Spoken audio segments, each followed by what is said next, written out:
ചിരിച്ചു തള്ളേണ്ട ഒരു ചോദ്യമല്ല, വളരെ പ്രസക്തമാണ് ചോദ്യം. ഇതെല്ലാവരും ദൈവം ദൈവം അല്ലാ എല്ലാം പലതും പറയുന്നുണ്ട്. എന്താ ഈ സാധനം?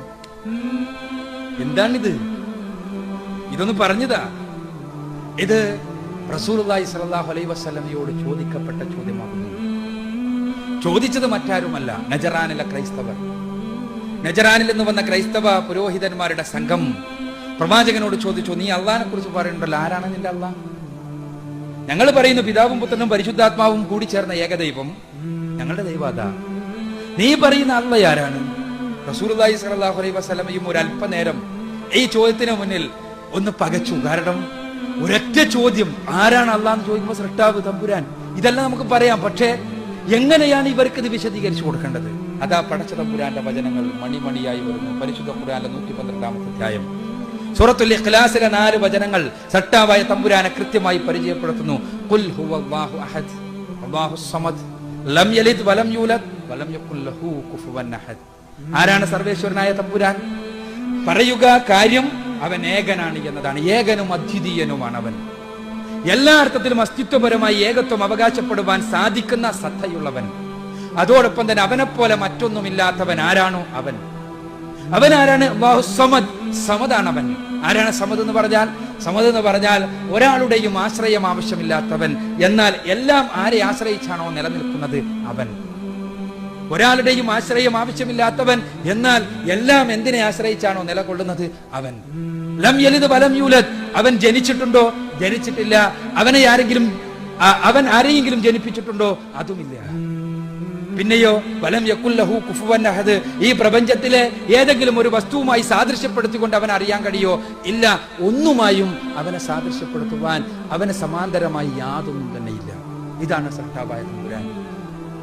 ഏകനായ, അദ്വിതീയനായ, ആശ്രയം ആവശ്യമില്ലാത്തവനായ, എല്ലാം ആശ്രയിച്ചു നിൽക്കുന്നവനായ, ആരും ജനിപ്പിച്ചിട്ടില്ലാത്ത, ആരെയും ജനിപ്പിച്ചിട്ടില്ലാത്ത, ഒന്നുമായും താരതമ്യപ്പെടുത്തുവാൻ സാധ്യമല്ലാത്ത സർവേശ്വരനായ തമ്പുരാൻ. ഈ ക്വാളിറ്റീസ് ഉണ്ടല്ലോ, ഈ 4 ആയത്തിൽ പറഞ്ഞ ക്വാളിറ്റീസ് നിങ്ങൾക്ക് നൽകാൻ കഴിയുക ആർക്കാണോ അവനെ നിങ്ങൾ ദൈവമായി അംഗീകരിച്ചു, സൃഷ്ടാവായി അംഗീകരിച്ചു. ഞാൻ സൃഷ്ടാവും സംരക്ഷകനുമായ ഈ ക്വാളിറ്റീസ് 4 നൽകുവാൻ ആർക്ക് നിങ്ങൾക്ക് കഴിയുമോ അവനെ നിങ്ങൾ ആരാധിച്ചുകൊള്ളൂ. അത് ആരാവട്ടെ, നിങ്ങൾ ആരെ വിളിച്ചോളൂ, ആരെ പ്രാർത്ഥിച്ചോളൂ. ഈ 4 ക്വാളിറ്റീസ് നൽകാൻ കഴിയുമോ എന്ന് നിങ്ങൾ പരിശോധിച്ചാൽ മതി. 4 ആയത്തുകളിൽ പറയുന്ന കാര്യങ്ങൾ നൽകാൻ പറ്റുമോ എന്ന് നിങ്ങൾ പരിശോധിച്ചാൽ മതി. നിങ്ങളുടെ ആരാധ്യന്മാർ ആരായിരുന്നാലും ആ ആരാധ്യന്മാർക്ക് ആർക്കെങ്കിലും ഈ 4 ആയത്തുകളിൽ പറഞ്ഞ കാര്യങ്ങളിലെ 4ഉം യോജിക്കുന്നുണ്ടോ എന്ന് പരിശോധിക്കുക. അത് മനുഷ്യ ദൈവങ്ങളാകട്ടെ, വിഗ്രഹങ്ങളാകട്ടെ, ശവകുടീരങ്ങളാകട്ടെ, അതല്ല പ്രാർത്ഥിക്കപ്പെടുന്ന മറ്റു പുണ്യപുരുഷന്മാരാകട്ടെ, ആര് തന്നെയാകട്ടെ, ഈ 4 കാര്യങ്ങൾ അവരിൽ ഉണ്ടോ എന്ന് പരിശോധിക്കുക.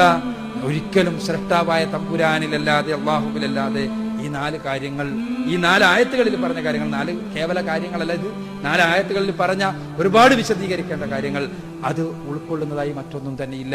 സൃഷ്ടാവായ തമ്പുരാൻ, ഒന്നുകൂടി ഞാൻ ആവർത്തിക്കുകയാണ്, ഏകനാണ്, അദ്വിതീയനാണ്. അവൻ ആരുടെയും ആശ്രയം ആവശ്യമില്ലാത്തവനാണ്. എല്ലാം അവനെ ആശ്രയിച്ച് നിലകൊള്ളുന്നവനാണ്. അവന്റെ കഴിവുകൾ മറ്റാരിൽ നിന്ന് നേടിയെടുത്തതല്ല.